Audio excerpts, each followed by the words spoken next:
আওয়ামী লীগ সরকার পতনের পর হত্যা, গুম, হামলা সহ বিভিন্ন মামলার আসামিদের গ্রেপ্তার অভিযান শুরু হয়।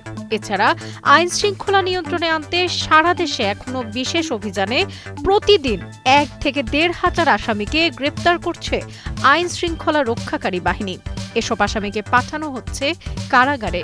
এতে বন্দীদের চাপ বাড়ছে কারাগারে, ফলে ধারণ ক্ষমতার দ্বিগুণ বন্দী রয়েছে কারাগারে।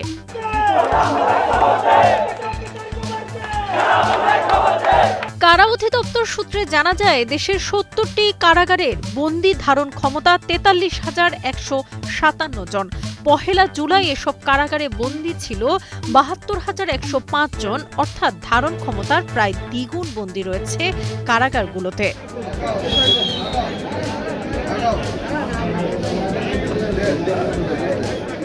দেশের বিভিন্ন কারাগারে বন্দীদের মধ্যে পুরুষ ৬৯,৪৩৮, নারী ২,৬৬৭ জন। এর মধ্যে সাজাপ্রাপ্ত বন্দী রয়েছে ১৮,৪২৬ জন। এসবের মধ্যে মৃত্যুদণ্ডপ্রাপ্ত বন্দী রয়েছে ২,৬০২ জন। এছাড়া যুদ্ধাপরাধী হিসেবে গ্রেপ্তার ও সাজাপ্রাপ্ত নিষিদ্ধ জঙ্গি সংগঠন জেএমবি ও অন্যান্য সংগঠনের আসামিরাও কারাবন্দী রয়েছে। জীবনের সব আয়োজন এখানে একসাথে।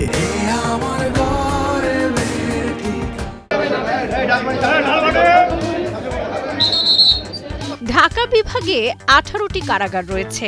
এসব কারাগারে ১৩,৫৮২ জন বন্দীকে জায়গা দেওয়ার কথা, কিন্তু বর্তমানে বন্দী রয়েছে ২৫,৫৯৮ জন। এর মধ্যে সবচেয়ে বেশি বন্দী রয়েছে কেরানীগঞ্জের ঢাকা কেন্দ্রীয় কারাগারে।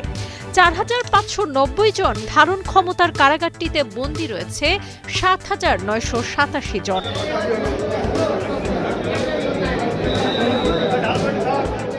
এদিকে ২,০০০ ধারণ ক্ষমতার গাজীপুরের কাশিমপুর কেন্দ্রীয় কারাগার ২-এ বন্দী রয়েছে ৩,৩৬৩ জন।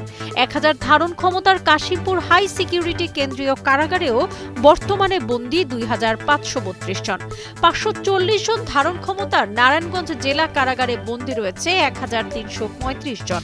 এছাড়া মহিলা কেন্দ্রীয় কারাগারে ২০০ জন ধারণ ক্ষমতার কারাগারটিতে বর্তমানে বন্দী রয়েছে ৫৪৫ জন। অপরদিকে চট্টগ্রাম, রাজশাহী, বরিশাল, ময়মনসিংহ, খুলনা, সিলেট, রংপুর বিভাগেও একই অবস্থা।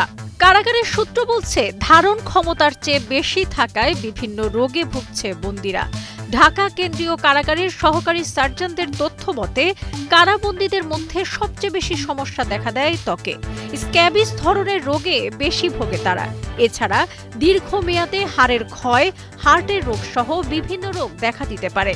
তবে কারা ব্যবস্থাপনায় বন্দীদের সার্বক্ষণিক চিকিৎসা দেওয়া হয় বলেও নিশ্চিত করেছেন তারা। সাবরিনা কাজী, কালের কণ্ঠ।